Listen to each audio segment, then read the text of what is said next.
சூரன் என்று பேரை வாங்கு, ஏழை என்பவன் கோழை என்பது பழைய செய்தியடா. வீரம் உள்ளதை காட்டி நிற்பது புதிய நீதியடா.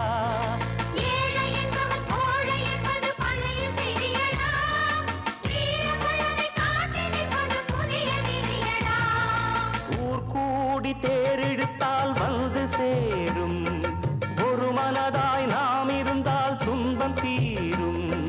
சிறு துளிகள் சேர்வதுதான் வெள்ளமா